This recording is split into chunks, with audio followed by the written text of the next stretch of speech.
Ministerio de Educación. Bueno, buenas tardes. Gracias a todos los presentes por haber accedido a participar a esta convocatoria de reunión. Yo soy Fiorella Moreno, soy jefa de la Oficina de Transparencia, Ética Pública y Anticorrupción del Ministerio de Educación, y el motivo de esta videoconferencia es compartir una necesidad del sector que tiene que ver con la elaboración de lineamientos de una política sectorial anticorrupción en el sector.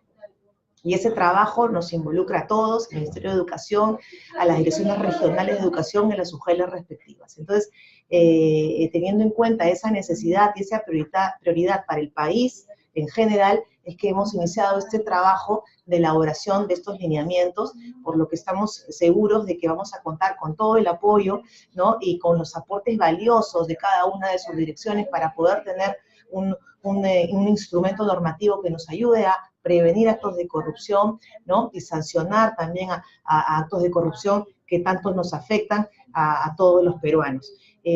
Bueno, voy a darles la palabra al consultor de mi oficina, que es el que se va a encargar de realizar este trabajo con ustedes de manera participativa, que es el doctor Joel Segura, ¿no? Y él en breve va a estar con ustedes. Bueno, a todos muchas gracias por acompañarnos y ser parte de este gran cambio.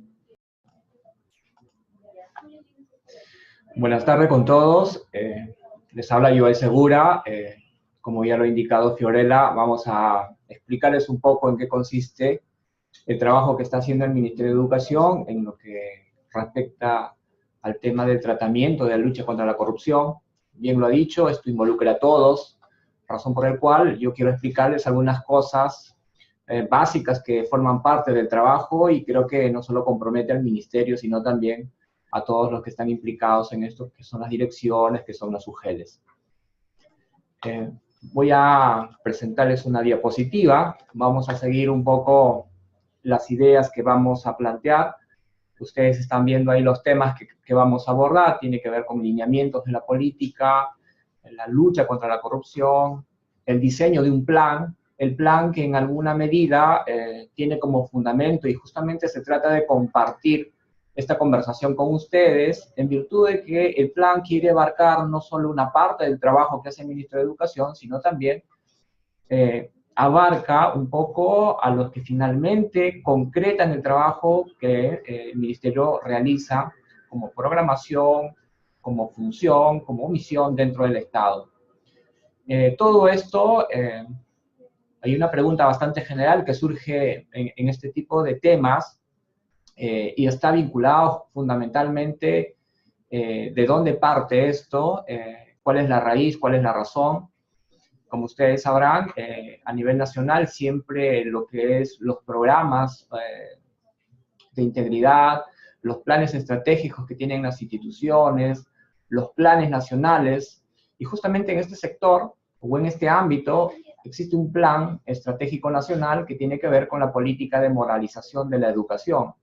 En virtud de este eje que es fundamental para nosotros, nos permite poner un énfasis vinculado con integrar no solo la moralización, sino también integrar lo que es el plan de lucha contra la corrupción, integrar lo que es el programa de cumplimiento que tiene que tener una organización, fundamentalmente orientado a que los procedimientos y a las actividades que realiza cada uno como funcionario público, en la oficina que están, en la actividad que realizan, que finalmente tiene un usuario final. El usuario final es el menor de edad que va a tener, o el menor, o el adolescente, o la persona que finalmente va a tener que recibir una información de calidad. Es decir, lo que exige el Estado a todas las instituciones involucradas es garantizar la educación, una educación íntegra, una educación con valores. Y en virtud de esto, quiero compartirles esta primera parte que tiene que ver con la política de integridad y lucha contra la corrupción.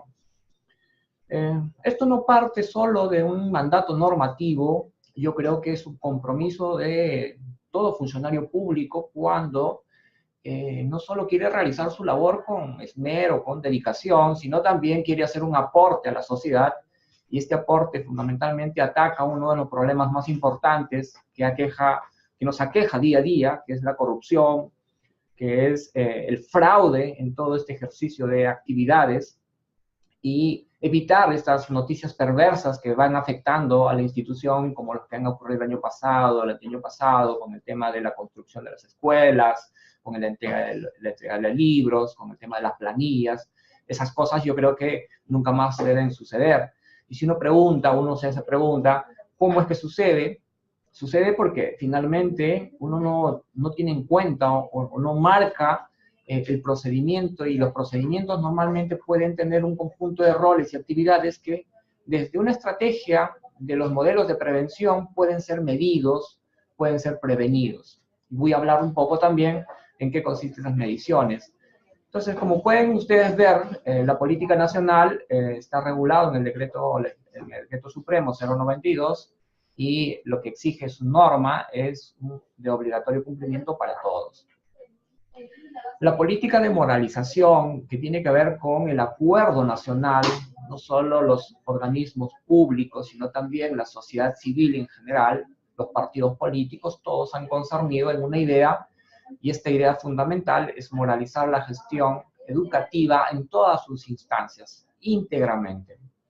El plan de lucha contra la corrupción indica, en la actualidad, aprobada en el año 2018, que la formación tiene que ser con integridad y valores. Entonces, todo este producto, que finalmente es un mandato respecto de las instituciones que van a garantizar y van a ejecutar este tipo de mandatos, exige ahora ver hacia adentro, ver la gestión, ver el proceso, ver la actividad. Y cuando se trata de ver la actividad, lo que hay que implicar, lo que hay que tener en cuenta, y esto un poco les involucra a ustedes también, si miran la Resolución Suprema 01/2007, pueden ver el Objetivo Estratégico 4, que habla de una gestión descentralizada, y dentro de esa gestión descentralizada marca la moralización de la gestión en educación. Entonces, integrar este eje fundamental de la política nacional, que viene de un acuerdo nacional, implica ahora, en estos últimos años, hablar de programas de integridad, hablar de modelos de integridad, y tal vez ustedes, con mayor modismo, han escuchado hablar de los public compliance o normas de cumplimiento, que en alguna medida ya implican ser parte de las instituciones públicas, ya no solo de los organismos privados, o sea, ya no es privativo de las empresas privadas, sino también esto se ha extendido como modelo a las instituciones públicas, porque creo que en el ámbito privado ha funcionado para reestructurar empresas que han estado totalmente golpeadas con temas de corrupción, sino también ha servido para hacer gobernanza válida, gobernanza limpia, integrada hacia la sociedad, que es lo que uno quiere de las organizaciones públicas, fundamentalmente con un tema tan sensible como es la educación. El programa de integridad también está estructurado en una norma, porque a veces en la gestión pública, en la administración, uno busca como referente siempre una norma base. Y si uno quiere encontrar, veamos el Decreto Supremo 044 del 2017, donde marca la política de integridad, y en ese modelo de integridad ustedes pueden ver ahí en la pantalla cómo integrar el modelo de integridad en el Ministerio de Educación, y no solo en el ministerio, sino también en todos los organismos que en alguna medida tienen competencia final para poder gestionar correctamente en valores lo que es la formación educativa a toda la sociedad peruana. Entonces, el modelo de integridad, que no voy a entrar en detalle, pero sí les puedo decir cuáles son sus grandes componentes. Son 9 componentes que en alguna medida son herramientas que no solo le van a permitir al Ministerio de Educación, les estoy comentando el plan que tiene el Ministerio de Educación, va a integrar, va a tratar de implementar todo este conjunto de herramientas que va a permitir hablarse en adelante de un modelo de integridad, de un programa de cumplimiento, de la afirmación de que la institución está construyéndose sobre la base de afirmar valores, y que en virtud de esto va a garantizarse, o va a tratar de garantizarse con mayor eficiencia, el tema de la formación educativa. El ministro en esto ha sido bastante claro, y creo que uno de lo que apuesta fundamentalmente como institución es tener una institución tenga reconocimiento y tenga legitimidad, y eso se construye poco a poco, y eso se construye mirando la gestión. Y a veces uno no sabe cómo hacer esto, porque finalmente a nadie le gusta la corrupción. Entonces, si no te gusta la corrupción, hay que ver qué cosas se puede integrar como herramientas. Si yo quiero explicarles el modelo de integridad, programa de cumplimiento que tiene como objetivo identificar lineamientos, tiene como objetivo establecer un plan para que esto progresivamente se vaya integrando. Por ejemplo, el primer elemento, la primera herramienta, se habla del compromiso de la alta dirección. El ministro en adelante o semanas posteriores va a estar publicando, va a estar trabajándose en los lineamientos que van a formar parte y que van a integrar lo que viene o lo que marca la política de la lucha contra la corrupción, lo que marca la función principal del Ministerio de Educación, lo que marca un poco las dificultades y los problemas de corrupción que ha tenido el sector educación en la parte ejecutiva, en la parte inmediata, en la conexión directa que hacen con el usuario, que es el niño, que es el padre de familia, que es el profesor, que son los servidores. Entonces, la idea de irradiar este compromiso parte de uno de los primeros componentes, que es el compromiso de la dirección, y como compromiso te pide varias cosas. Por ejemplo, crear una oficina de ética. Fiorella, quien nos ha presentado esta presentación, este diálogo que estamos haciendo ahora, forma parte de la Oficina de Integridad y, como ven, es un componente muy importante que forma o que integra el tema de un modelo de integridad. También el compromiso de la alta dirección va con implementar un plan, que es el proyecto también importante. Otro de los elementos que ustedes pueden ver como el número 2 es la gestión de riesgos. Más adelante voy a hacer un detalle muy especial sobre la gestión de riesgos, porque yo considero desde mi experiencia también que la gestión de riesgos creo que es el punto de partida en hacer planes, en hacer lineamientos, porque el modelo de gestión o la gestión de riesgos lo que hace como herramienta es identificar los procesos de mayor implicancia o los procesos que puedan estar comprometidos con el desarrollo, como el objetivo fundamental que tiene el Ministerio de Educación, que tiene la Dirección Regional, que tiene la UGEL, tienen objetivos. Y como objetivos, normalmente la sociedad no pide resultados, porque están creados para algo.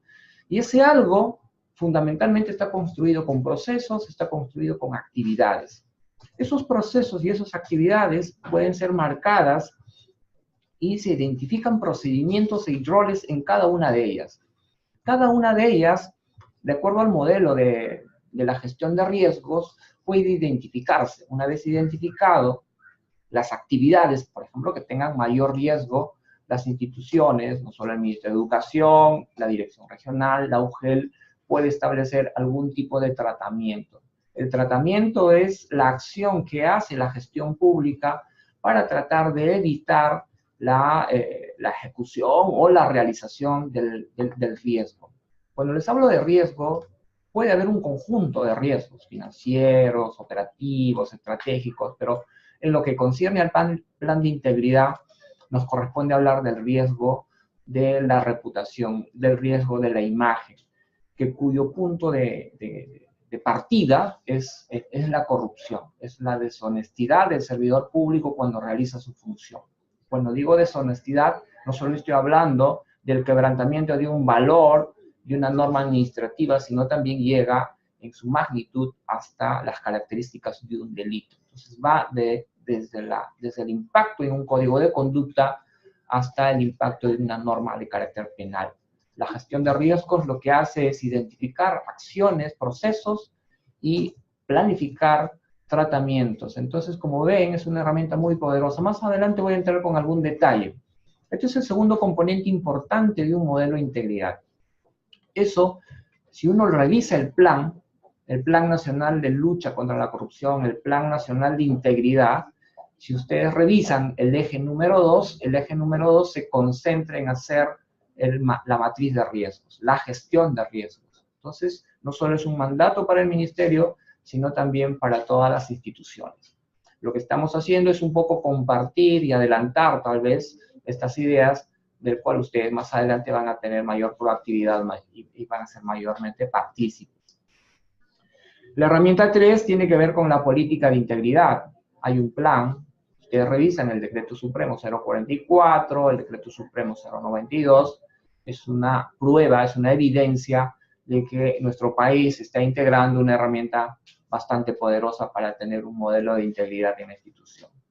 Después viene la transparencia, los datos abiertos, la rendición de cuentas, es otra cosa importante que cómo funciona hay que tener en cuenta. La transparencia forma parte de los modelos de integridad. La transparencia lo que hace es que la gestión del día a día está siendo vista por la ciudadanía. ¿Cómo hacer esto? Dentro del plan del modelo de integridad, el Ministerio de Educación tiene una plataforma. Entonces, como política o como lineamiento va a tratar de trabajar algunos aspectos bastante importantes que tienen un impacto en la formación y en el cuidado de los resultados que finalmente marca como institución, que es formar al alumno, ¿no? Entonces, encontrar profesores que están pidiendo coima, funcionarios que están trabajando mal la planilla, ¿no? La no entrega de los libros impacta. Entonces, ver mecanismos que podrían trabajar proyectos que transparentan este mecanismo y hacer que la gestión que ustedes día a día, supongo, se esfuerzan bastante para que se concreten en resultados positivos, esto quede evidenciado.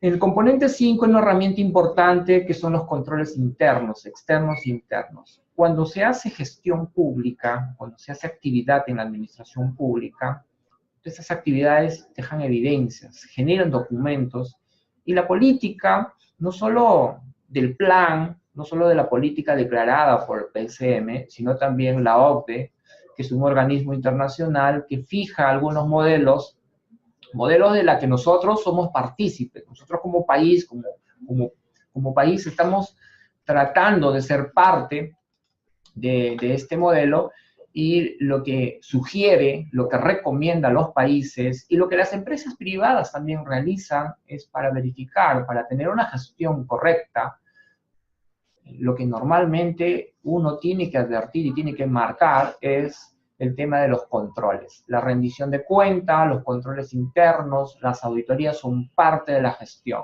Las gestiones tienen que estar marcadas, identificadas para superar esos controles, ¿no? Entonces, eso es una herramienta importante que está liderada en la actualidad por la Contraloría General de la República. Las instituciones públicas tienen las oficinas de control interno. También algunas entidades pueden tener las auditorías externas, o sea, en alguna medida, para los procesos de alto riesgo, para las actividades que marcan un impacto en las actividades de carácter pública, pueden tener o pueden generar este tipo de herramientas. Otro elemento importante de un modelo de integridad es la comunicación y capacitación.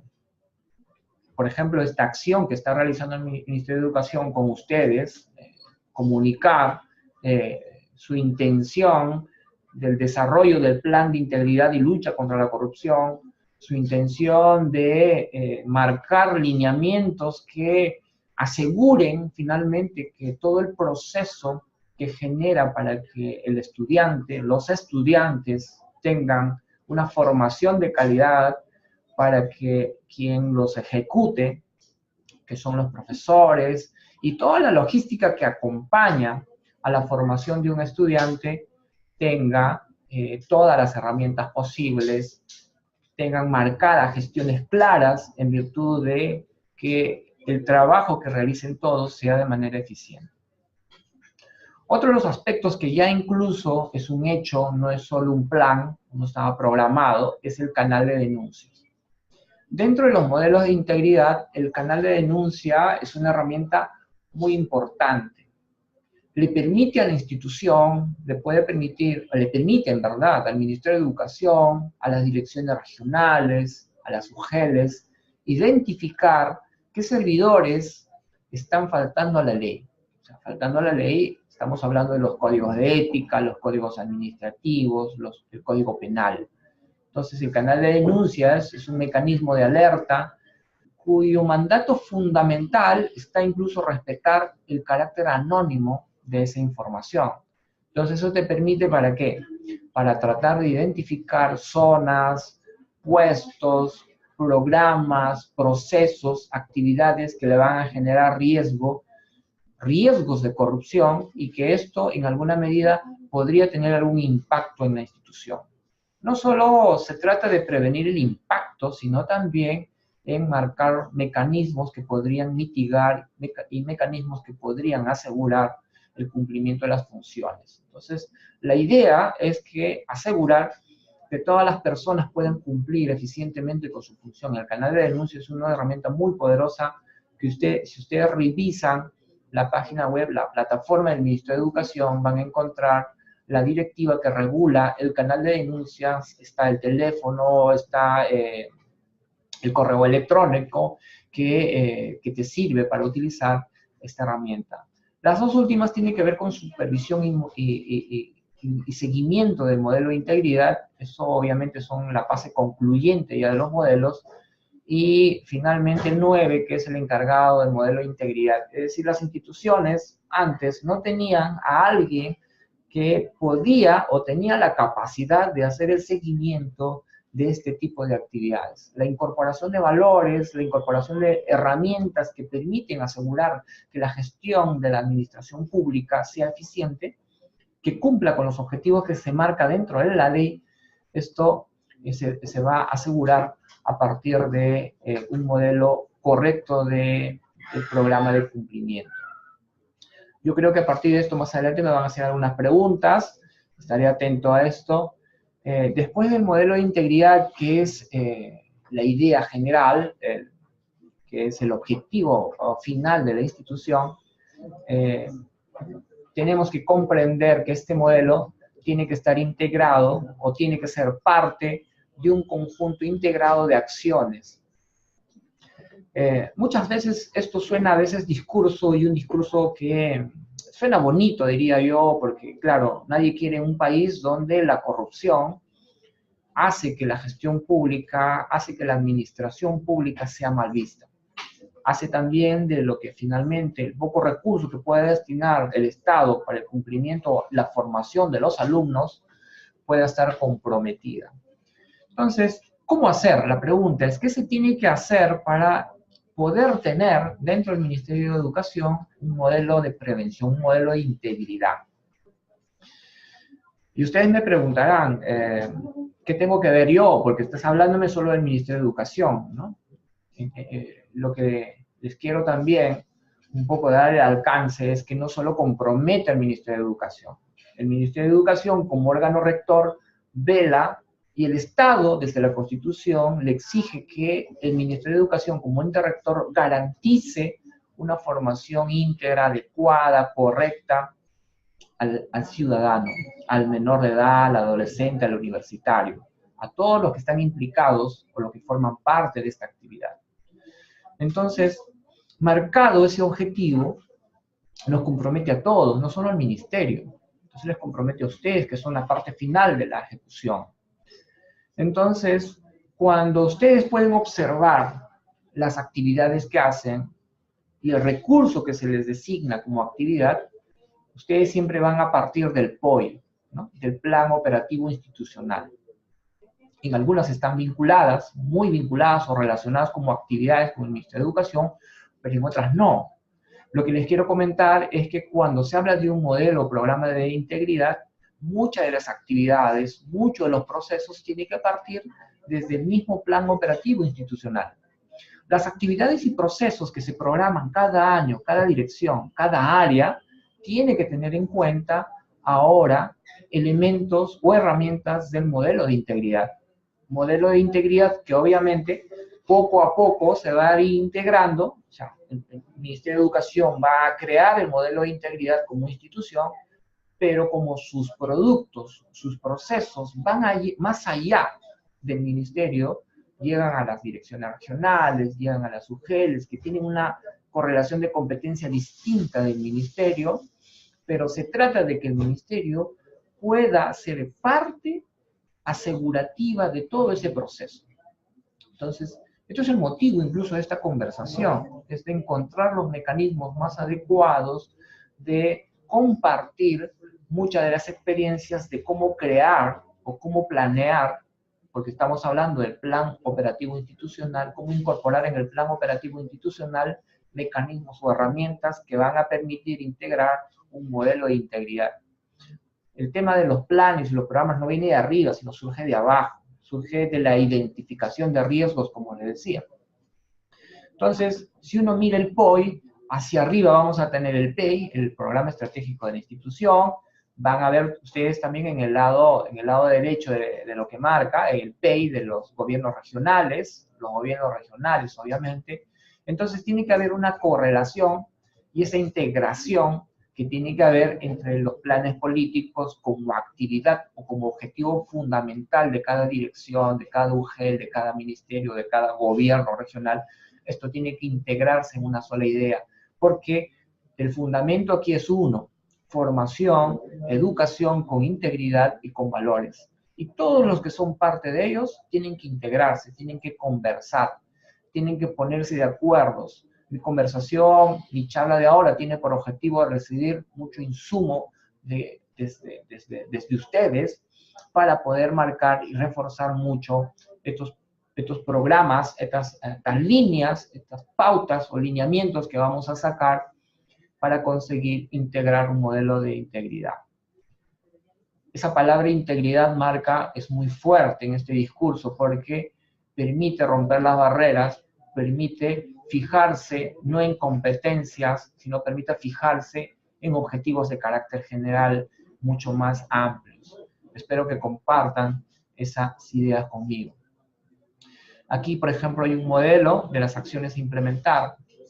Normalmente, la ciudadanía va a ver el producto, pero el producto está relacionado con los planes operativos institucionales, está relacionado con la actividad, con el insumo que día a día ustedes hacen. El producto está relacionado con modelos, con etapas, con iniciales, con medio intermedio.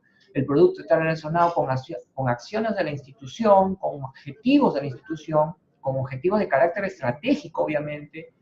Y los objetivos de carácter estratégico están vinculados con los programas sectoriales, con las acciones sectoriales, y lo que se llaman los PSEM, ¿no? Las acciones o los objetivos sectoriales están vinculados con acciones incluso de carácter multisectorial o sectorial, según se puede identificar en cada proceso o en cada actividad.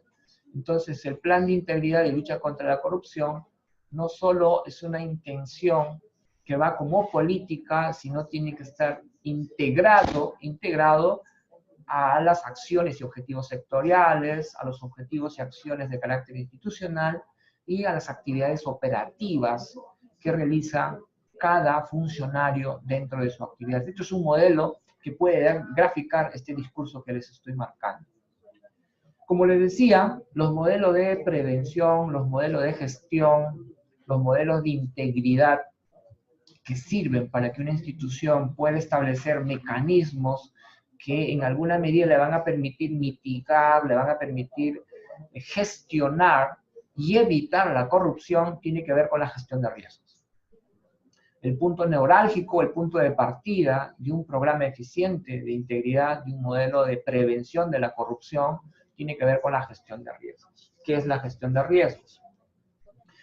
Para esto, y estamos hablando de riesgos de corrupción, ¿no? Entonces, la definición de corrupción, no sé si ustedes recordarán, yo he sido hace un par de años, he sido el Procurador Nacional Anticorrupción. Esa definición de corrupción es un término bastante complejo. Yo enseño en la universidad también los delitos de corrupción, esto es mi materia. Desde mi experiencia les puedo decir que es una definición compleja. Pero para efectos de la gestión, yo creo que ya el Estado ha marcado una definición, y es una definición bastante amplia. O sea, el tecnicismo legal, el formalismo respecto de qué cosa yo puedo entender por corrupción, va a quedar de lado. Si ustedes miran en el Decreto Supremo 044, marca o define la corrupción como el mal uso del poder público, privado, para obtener un beneficio económico, no económico, directo o indirecto, por agentes públicos, privados, es decir, abarca todo. Abarca desde los valores éticos de la infracción de una conducta, desde la infracción de una norma del Código de Conducta del funcionario público, desde la infracción de una norma administrativa hasta la infracción de una norma penal. Entonces, aquí no nos hagamos problemas porque todo acto de deshonestidad que vaya contra el ejercicio correcto de la función va a ser catalogado como corrupción. Entonces, como va a ser catalogado dentro de la tipología de la corrupción, genera un riesgo. Lo que ustedes pueden ver en la pantalla se llama modelo de gestión de riesgos. Ese modelo de gestión de riesgos en la actualidad está en proceso de aprobación por la Comisión de Alto Nivel Anticorrupción, por la CAN. La CAN está trabajando en los lineamientos y está trabajando el modelo de la gestión de la prevención de los riesgos de corrupción. Para hacer gestión de corrupción lo que hay que tener es un marco. El marco, me adelanto a decirles que tiene como base fundamental el ISO 31000. El ISO 31000 es una norma técnica internacional. Como norma técnica internacional lo que te marca es una secuencia, es un modelo, es una metodología de cómo se puede identificar de manera eficiente los riesgos en los procesos o en las actividades o roles que uno desempeña día a día en la gestión pública. Entonces, en el cuadro ustedes, por ejemplo, pueden establecer, o el objetivo final acá es el tratamiento del riesgo, pero para establecer el tratamiento del riesgo hay que identificar el riesgo. Para identificar el riesgo, uno de los aspectos más importantes y que sirve como modelo para identificar riesgos es el tema de los contextos, el análisis del contexto. Ustedes pueden ver como primer paso para hacer análisis de riesgos es análisis del contexto. Para los que han hecho, los que no han hecho, una herramienta, un modelo que sirve para analizar el contexto es la herramienta del FODA, ¿no? Las fortalezas, ¿no? Las amenazas, la debilidad y la oportunidad. El FODA es una herramienta interesante que te permite identificar el riesgo. Solo les doy un ejemplo. Un funcionario público que atiende a un ciudadano, por ejemplo, voy a exagerar, en una UGEL, un profesor quiere pedir un certificado, pero lo quiere inmediatamente.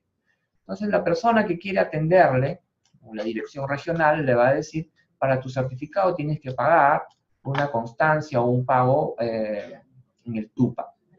Entonces, si se hacen todas las gestiones y el procedimiento, por ejemplo, en estos pedidos pueden tener un plazo de 2 o 5 días o 15 días, alguien puede agilizar este tipo de gestión. Entonces, normalmente te dice, en la jerga cotidiana, lo que te dice es te doy tu gaseosa o te doy algo para que me saques inmediatamente. ¿Eso qué es? Es un acto de corrupción. ¿Qué es lo que pasa? Si uno se ubica en el contexto externo, la persona que ofrece algún tipo de soborno se convierte en amenaza. O sea, todos los ofertantes terceros a la gestión concreta, a la actividad concreta o al proceso concreto, lo externo se convierte en amenaza. O sea, si el otro te ofrece pagarte para que realices tu actividad de manera inmediata, de manera rápida, o sea, es decir, es un elemento que intensifica la gestión de manera inmediata, eso es una amenaza. Entonces, si el funcionario público recibe esa dádiva, recibe esa propuesta, lo va a recibir en virtud de que esa persona tiene ciertas debilidades respecto de su persona, respecto de sus valores. Eso lo podríamos ubicar en el contexto interno. Entonces, cuando se analiza el contexto, se van a ver dos aspectos, el contexto externo, las amenazas, y el contexto interno. Entonces, en una atención al público, si quien atiende al público es un funcionario que carece de valores, vamos a estar hablando que el contexto interno de la organización es débil. Tenemos debilidad respecto de los valores. Si esto se junta con el contexto externo, que es la propuesta del pago de soborno, vas a tener amenaza con debilidad es igual a riesgo. Ahí tienes un elemento para identificar el riesgo. Un puesto que tiene un funcionario público débil en valores y un puesto que tiene un contacto bastante constante con el público donde puede hacer ofertas, tienes un puesto que tiene alto riesgo de corrupción. Solo para darles un ejemplo, Todas las actividades se pueden trabajar a partir de estos dos elementos, de las amenazas y las debilidades. Si ustedes miran el cuadro, yo he encontrado dentro del análisis varios tipos de debilidad. Una debilidad estructural, por ejemplo, cuando uno hace delegación de funciones. Yo no puedo hacer algo, pero se delego a otras personas. Esa delegación no me garantiza nada. Si eso a quien delego no tiene valores íntegros, puede estar debilitando o puede estar poniendo en riesgo la gestión. O el modelo de negocio. El modelo de negocio en el ámbito privado se conoce como el tipo de proceso. Hay entidades públicas para realizar determinadas actividades, por ejemplo, tercerizan la actividad. Es decir, contratan un tercero para que realice determinada actividad. Ese tercero no tiene ningún vínculo con la institución. También puede convertirse en un riesgo importante para la actividad de la función porque no le garantiza una función con valores. O otro riesgo, como el que les comentaba en el ejemplo, el personal, los valores, la cultura, la competencia del personal que es contratado para realizar determinada actividad. Pero también me pueden decir, Joel, el proceso que tenemos tiene controles. Vienen y nos hacen una auditoría, nos inspeccionan constantemente, ¿no? Tenemos declaraciones juradas cada año. Hacemos declaraciones de interés ahora, que está bastante marcada por la ley.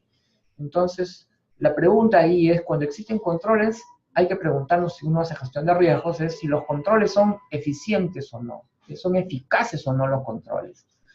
Tal vez la infraestructura y el tipo de control no va a permitir que todos sean eficientes. Entonces se evalúa el tema del riesgo en esos aspectos. Las actividades propiamente pueden ser evaluadas desde el criterio de Klinger. Por ejemplo, Klinger decía que un puesto es de alto riesgo cuando tiene el monopolio, cuando tiene discreción en la decisión de ese monopolio, de esa actividad, y no tiene ningún tipo de control. Para Klinger, cuando se juntan esos tres elementos, estamos hablando de corrupción o de alto grado de probabilidad de corrupción. El paso segundo, después de hablar del contexto para identificar qué acciones, qué actividades, qué procesos pueden estar marcados por corrupción, ustedes más adelante obviamente van a tener que trabajar con lo que son las matrices de autoevaluación del riesgo. Ahí van a haber varios componentes interesantes, solo lo quiero describir, no es oportunidad de la conversación, pero lo que les quiero decir es que hay herramientas ya trabajadas que les va a ayudar a hacer la gestión de riesgos. Está como modelo, ustedes pueden ver algunas características, el riesgo, la descripción. El riesgo es la probabilidad por el impacto, o es la probabilidad por la competencia. El riesgo después va a ser ubicado en un nivel. Cuando el riesgo en una matriz de valoración es ubicada como un riesgo alto, lo que dice la regla, la ISO 31000, es que estos riesgos altos tienen que tener tratamiento. El tratamiento tiene que ver con las acciones que hace la organización, que hace la institución, la dirección, la UG, el Ministerio de Educación, qué tipo de mecanismo se utiliza para tratar de mitigar, para tratar de reducir el riesgo de corrupción. A eso se llama el tratamiento. El tratamiento tiene como objetivo reducir, mitigar, ¿no? No se tolera solo lo bajo, pero eso hay que medirlo también. Y después se establecen qué tipo de acciones, después del tratamiento que se establece, se van a marcar. Y esas acciones a veces están finalmente condicionadas a buscar determinadas cosas que tienen un costo, ¿no? Y esos costos hay que trabajarlos, los recursos, hay que evaluar si tenemos o no recursos. Si no tenemos recursos, para los años subsiguientes hay que marcarlos como un tema objetivo clave de la organización, porque esto tiene que ser incorporado dentro de los POI. Si ustedes se acuerdan, los planes políticos ahora están muy conectados con los planes operativos institucionales. Es decir, las acciones están vinculadas con una actividad que tiene que hacer la institución para prevenir la corrupción. Y de ahí el último cuadro es quién responde por ese proceso, quién debe responder por marcar y hacer el tratamiento.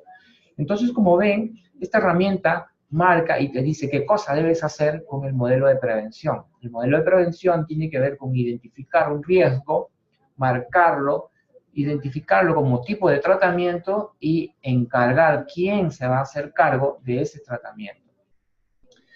El Ministerio de Educación, en adelante en su plan, está trabajando integralmente, bueno, estamos hablando meses en adelante, en trabajar esto. Y justamente este aspecto del tratamiento está conectada con los lineamientos del Ministerio de Educación. El Ministerio de Educación, si ustedes miran, aquí el Decreto Supremo 029-2018, en el artículo 14.1, 14.2, lo que señala es que el ejercicio de la rectoría de una política sectorial, una política nacional sectorial, es decir, que el ministerio diseña, formula, conduce, coordina, regula, supervisa y evalúa periódicamente las políticas nacionales. El Ministerio de Educación, como ente rector, es encargado de la formación con ética e integridad. Entonces, para eso se genera un conjunto de actividades y procesos. Y según marcan las políticas nacionales como rol concreto, le corresponde al ministerio encargar, asegurarse que estas políticas y estas medidas, en alguna medida, valga la reiterancia, se puedan asegurar. Entonces, estamos hablando ya de algunas acciones de carácter concreto para poder buscar el aseguramiento de lo que finalmente elabora el Ministerio de Educación, de lo que finalmente planifica, de lo que finalmente se le ha encargado como ente rector, asegurar. Entonces, asegurar implica coordinar con ustedes, implica trabajar directamente con ustedes, rompiendo esas barreras de las competencias, para que el servicio general, que es la formación con valores e integridad, pueda firmarse de manera fehaciente. Entonces, el decreto legislativo 099 marca algunas líneas importantes como marco normativo para poder establecer este tipo de mecanismos desde el Ministerio de Educación. De ahí es que este objetivo fundamental que tiene que ver con la moralización no solo parte como una estrategia general del Ministerio de Educación, sino también se traslada a todos ustedes, a las direcciones regionales, se traslada a las UGELs. ¿Qué es lo que se quiere? En estos lineamientos hay que afirmar el liderazgo, hay que buscar el marco de las estrategias, hay que integrar las enseñanzas, el diseño de la gestión, la infraestructura educativa, la infraestructura emocional, que el ministro constantemente estaba hablando de estos 4 valores importantes. Hay que trabajar actividades y planes de acción de manera conjunta. Es una propuesta que se está haciendo también como parte de los lineamientos y plan. Y lo que se les pide finalmente, ya para cerrar esta pequeña conversación, tiene que ver con que nos puedan reportar a suerte de fortalecer, más allá de los casos que se ha estado viendo en el Ministerio de Educación y que la Oficina de Integridad y Ética del Ministerio de Educación ha estado haciendo seguimientos, ha estado haciendo unas evaluaciones, ha sacado informes respecto de los incidentes que han ocurrido en algunas regiones. Es importante que nosotros podamos saber la identificación de las actividades, los procesos importantes que están relacionados con el Ministerio de Educación, y que en estos procesos, estas actividades, en cuáles de ellas ustedes hayan podido identificar riesgos, y cómo impacta esos riesgos en la misma dirección, en la misma UGEL o en el gobierno regional, cómo se traslada como actividad central al Ministerio de Educación, y qué tratamientos, si en todo caso ustedes han establecido, si es que hay, obviamente, nos pueden comentar para tener una planificación, un tratamiento más integral, mucho más compartido y acorde con lo que es la política o el modelo de integridad.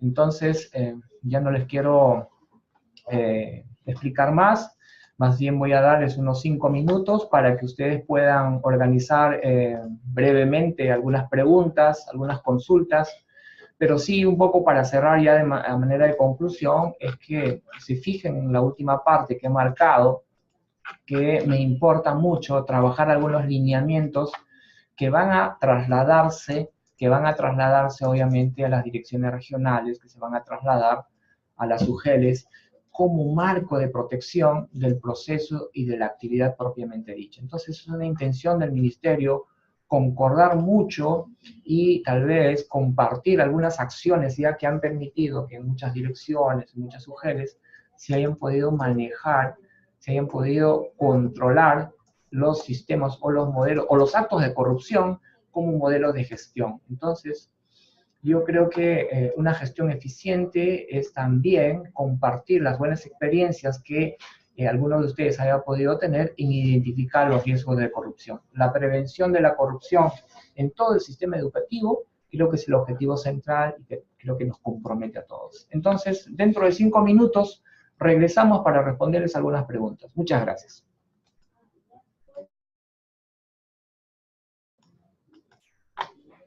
Estamos de vuelta. Primero agradecer a la Arequipa, León Soprado, Junín, que han llenado las encuestas. Se les recomienda también a los demás usuarios, participantes, que llenen la encuesta. También veo que no han hecho preguntas.